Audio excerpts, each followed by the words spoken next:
अस्सलाम वालेकुम दोस्तों और साथियों, सवाल और जवाब के सिलसिले में आप लोगों को खुश आमदीद। पहला जो सवाल है आज का वो खुर्शीद खान साहब की तरफ से, और उन्होंने पूछा है कि फ़र्ज़ करें कि अगर कोई भी शख्स पहली डोज़ किसी एक वैक्सीन कंपनी की लगवाता है और दूसरी जो है वो किसी और वैक्सीन कंपनी की, तो पाकिस्तान में जो नादरा का ऑफिस है जो हमें सर्टिफिकेशन देता है वैक्सीनेशन की, तो वो फिर किस कंपनी की देगा? क्योंकि जब आप यूरोप जाते हैं तो चाइनीज़ वैक्सीन जो है वो काबिल कबूल नहीं, और जब चाइना जाते हैं तो फिर यूरोपियंस या वेस्टर्न जो वैक्सीन है वो काबिल कबूल नहीं है। ये जो सवाल है आपका बड़ा मुनासिब है, इसीलिए मैं बार बार हर वीडियो में कहता हूं कि जो जितने भी आलमी इदारे हैं वो उनको इंसानी हमदर्दियों पे सोचना चाहिए। होना ये चाहिए कि पूरी दुनिया में जितने भी वैक्सीन के सर्टिफिकेट्स जारी हों किसी भी हुकूमत या उसके इदारे की तरफ, तो उस पे नाम लिखा हो, आपका जो आईडी कार्ड नंबर लिखा होता है, जो आपका सेल नंबर लिखा होता है, जो आपकी कोई भी एड्रेस या शनाख्ती कार्ड जो शनाख्त का लिखा होता है, उसके अलावा वहाँ पे ये लिखा हो कि फुली वैक्सीनेटेड। जब तक ये आलमी सतह पे कोई ऐसी मुहिम नहीं चलाएंगे, ये जितने भी लोग जो हैं वो इन मामलात को जो देखते हैं कि दुनिया में फ़र्ज़ करें कि 10 ऐसी वैक्सीन हैं जिनको WHO रिकमेंड कर देता है पूरी दुनिया के लिए, तो उसके बाद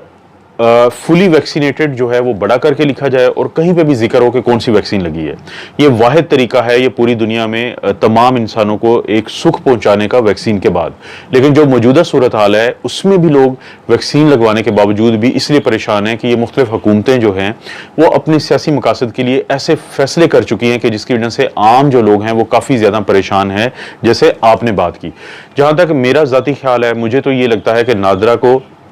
फुल वैक्सीनेशन या फुली वैक्सीनेटेड का सर्टिफिकेट देना चाहिए। चाहे हमें वैक्सीन पहली एस्ट्राजेनेका लगे, बाद में फाइजर लगे या कोई भी चाइनीज़ वैक्सीन लगे, तो उसमें यह होना चाहिए कि जितनी भी वैक्सीन आलमी इदारा सेहत या दुनिया के जो बड़े बड़े जितने भी रेगुलेटरी अथॉरिटीज़ हैं, जब उन्होंने एक्सेप्ट कर ली हैं, कबूल कर ली हैं, तो वो पूरी दुनिया के लिए काबिल कबूल होनी चाहिए।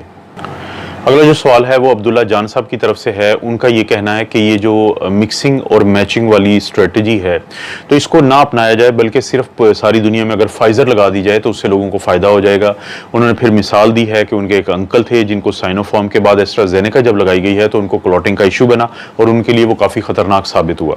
बिल्कुल मैं बड़ा क्लियर हूँ इस बारे में कि फ़ाइज़र दुनिया की सबसे बेहतरीन वैक्सीन है। अगर ये मुमकिन हो लॉजिस्टिकली तो पूरी दुनिया में फाइजर ही लगाई जाए, लेकिन वहाँ पे प्रॉब्लम है कि प्रोडक्शन का, वहाँ पे प्रॉब्लम है फिर कि इतनी ज़्यादा वैक्सीन को दूसरे लोगों तक पहुँचाने का। यही वजह है कि दुनिया में मुख्तलिफ जो कंपनीज़ हैं उन्होंने अपनी अपनी फिर वैक्सीन्स बनाई, उनको दुनिया के जो इदारे हैं उन्होंने परखा कि क्या ये इस काबिल हैं कि ये महफूज भी हैं और ये इफ़ेक्टिव भी हैं, यानी इनकी कारकर्दगी भी अच्छी है ताकि लोगों को फ़ायदा हो। और अभी तक हम सब लोग इस बात पे कायल हैं कि एस्ट्राजेनेका के अलावा तकरीबन सारी जो वैक्सीन हैं वो काबिल कबूल हैं, लेकिन एस्ट्राजेनेका एक वाहिद वैक्सीन है कि जिस पे दुनिया पे के मुख्तलिफ ममालिक में मुख्तलिफ लोगों को, जिनमें मैं भी शामिल हूँ, बहुत ज़्यादा एतराज़ है क्योंकि कुछ लोगों को उससे नुकसान हो सकता है। तो बिल्कुल आपकी बात से मैं इस चीज़ से एग्री करता हूँ कि मिक्सिंग एंड मैचिंग का जो कॉन्सेप्ट है वो शुरू ही एस्ट्राजेनेका से हुआ है, क्योंकि जब दुनिया में कुछ लोगों को लगा दी गई एस्ट्राजेनेका और फिर बाद में पता चला कि जो यंग लोग होते हैं उनमें क्लॉटिंग होती है, तो फिर वहाँ पे सेकेंड डोज के तौर पे किसी और वैक्सीन को चुना गया। और बाज़ मुल्कों में जहाँ पे वैक्सीन की शॉर्टेज हो जाती है तो वहाँ पे भी मजबूरी के तहत ये मिक्सिंग और मैचिंग की जाती है। लेकिन आपकी भी एग्जांपल से यही लगता है कि जो एस्ट्राजेनेका है वो जो प्रॉब्लम करती है, वरना फाइजर है, वरना जो साइनोफार्म है, वरना जो कोरोना वैक है, अभी इनके बारे में हमें कोई ऐसी इतलात नहीं है कि ये क्लॉटिंग का बाइस बनती हूँ बहुत ज़्यादा लोगों में। अगला जो सवाल है वो अब्बास तुराबी साहब की तरफ से, और बड़ा ज़बरदस्त सवाल है। उन्होंने कहा है कि अगर किसी को पाकिस्तान में फ़र्ज़ करें एक वैक्सीन लगती है और मिक्स और एंड मैचिंग के तहत उसको कोई और वैक्सीन लगाने का प्लान बनता है, लेकिन जो पहली डोज़ लगी थी उसके बाद बताया गया कि आपको 90 दिन के बाद दूसरी डोज़ लगेगी, तो आप ये बताएं कि दूसरी जो वैक्सीन फिर होगी, चाहे वो किसी और कंपनी की हो तो वो कितने दिन के बाद लगनी चाहिए? अब्बास, ये सवाल बड़ा अच्छा है। इसका पहला हिस्सा तो ये है कि ये जो 90 डेज़ का गैप है ये सिर्फ बरतानवी जो लोग हैं उन्होंने शुरू किया था, और उसकी उन्होंने जो शुरू में सबसे बड़ी वजह दी थी कि उनके पास जो वैक्सीन है उनकी तादाद पूरी नहीं थी। लेकिन इसको अमेरिकियों ने तो ख़ास तौर पे बहुत ज़्यादा अपोज किया था, बहुत ज़्यादा इसकी मुखालफत की थी, और उसके पीछे साइंसी वजूहात भी थी। वजूहात ये थी कि अगर आपने ट्रायल के दौरान इन चीज़ों को नहीं आप कर चुके हों, कि ट्रायल के दौरान आपने अगर इतने दिन का गैप नहीं डाला तो आपको नहीं डालना चाहिए, क्योंकि ट्रायल ही वो एक क्राइटेरिया है जिसको बुनियाद बना के आप लोगों को हकीकी ज़िंदगी में आपको वैक्सीन लगानी चाहिए। तो अगर आपको कोई और भी वैक्सीन वैक्सीन ऑफर होती है तो उसको बिल्कुल 28 दिन के बाद, 21 दिन के बाद उसकी दूसरी डोज लगा देनी चाहिए। और ये जो 90 दिन का कॉन्सेप्ट है ये बिल्कुल एक गैर साइंसी कॉन्सेप्ट है। अगरचे कुछ स्टडीज़ ने बताया था कि 90 डेज़ का जब गैप डाला गया है तो कुछ लोगों को फ़ायदा हुआ, लेकिन इसके ऊपर ट्रायल हो तो एक अलग बात है, लेकिन ट्रायल के बगैर इन चीज़ों में नहीं पड़ना चाहिए। जैसे पाकिस्तान में जो कोरोना वैक है वो 28 दिन के बाद लगती है, जो साइनोफार्म है वो 21 दिन के बाद दूसरी डोज लगती है, फाइज़र की 21 दिन के बाद दूसरी डोज लगती है, और इसी तरह से मॉडर्ना जो है वो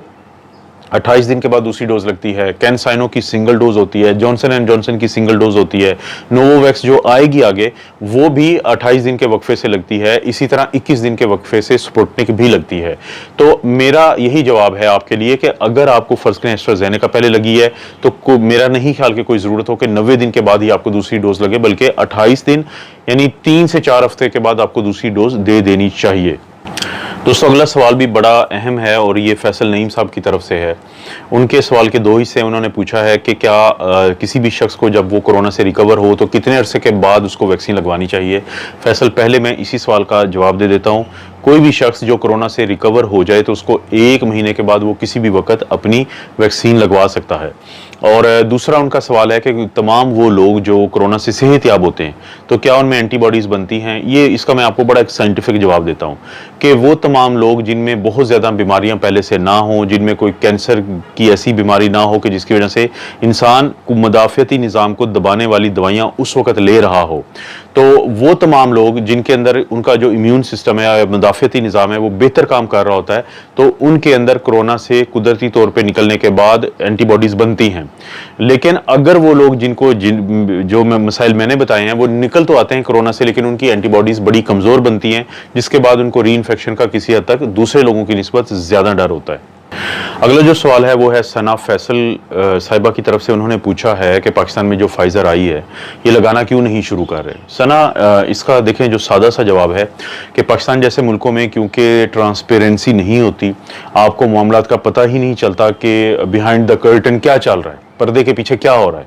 तो इसलिए ये कहना मुश्किल है कि जो फाइज़र पाकिस्तान में पहुंची है वो किन को लगेगी, क्यों लगेगी। अगरचे बताया गया है कि वो लोग कि जो मुल्क से बाहर स्टूडेंट्स हों या जो मुल्क से बाहर ट्रैवल करना चाहेंगे यूरोपियन कंट्रीज़ वगैरह में, तो उनको ये लगाएंगे, जो खुद में शायद एक तकसीम है, जो खुद में एक इंतहाई यानी कि ऐसी चीज़ है जो कि नहीं होनी चाहिए, क्योंकि जिनको भी ज़रूरत है और जिनकी बारी आ जाए उनको ये लगा दी जाए,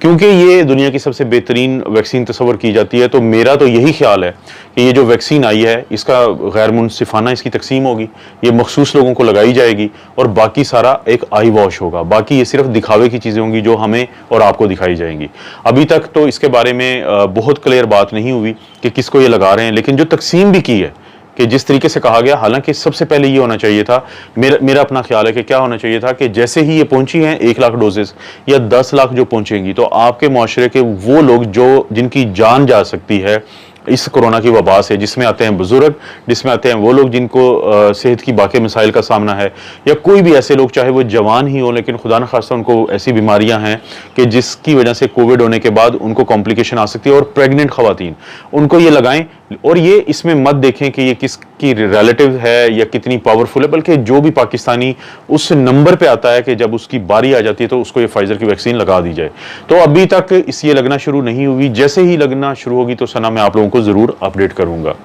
दोस्तों आज का जो आखिरी सवाल है वो है आमिर अब्बास साहब की तरफ से। उन्होंने पूछा है कि आपकी वीडियो से ये क्लियर नहीं हुआ कि फर्स्ट और सेकंड जो डोज अगर डिफरेंट लगती हैं तो उनकी क्या टेक्निक सेम होगी या डिफरेंट होगी एक दूसरे से। आमिर, ये बड़ा ज़बरदस्त सवाल है, इस पर मैं वजाहत कर देता हूँ कि मेजॉरिटी जो वैक्सीन्स हैं उनका जो आखिरी मकसद होता है, यानी कि जिसको हम कहते हैं कि फाइनली वो देते किस लिए हैं, उनका मकसद है कि हमारे इम्यून सिस्टम या मदाफ़ियती निज़ाम को कोरोना वायरस के किसी एक हिस्से से मुतारिफ करवाना, ताकि वो उसको देख के उसके खिलाफ एंटीबॉडीज़ बनाए, और वो जो एंटीबॉडीज़ हैं जब अगली दफ़ा कोरोना वायरस हकीकी ज़िंदगी में हमारे सामने आएगा तो हमारा इम्यून सिस्टम और वो एंटीबॉडीज़ वो मिलके एक ऐसी तैयारी में होंगे कि उस कोरोना वायरस को जल्दी से ख़त्म कर देंगे। ये है बुनियादी तौर पे तमाम इन वैक्सीन का मकसद।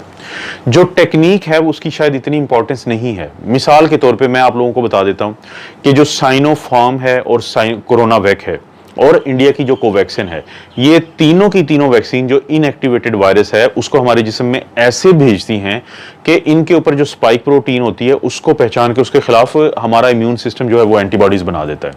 इसी तरह से जो अडीनो वायरस वेक्टर बेस्ड जिसको हम कहते हैं, जिसमें शामिल है CanSino, Johnson and Johnson, Sputnik V और एस्ट्राजेनेका, ये क्या करती हैं कि ये एक जुकाम करने वाले वायरस के जरिए जो कोरोना वायरस का वो जेनेटिक पोर्शन, वो जीनियाती हिस्सा या टुकड़ा हमारे जिस्म के सेल्स में भेजती हैं कि जो आगे स्पाइक प्रोटीन बनाती हैं, और वो ही स्पाइक प्रोटीन से फिर हमारा सामना हो जाता है हमारे इम्यून सिस्टम का, तो जो उसके खिलाफ फिर एंटीबॉडीज और बाकी चीजें बनाता है। इसी तरह से जो मैसेंजर आरएनए की वैक्सीन हैं, जिसमें शामिल है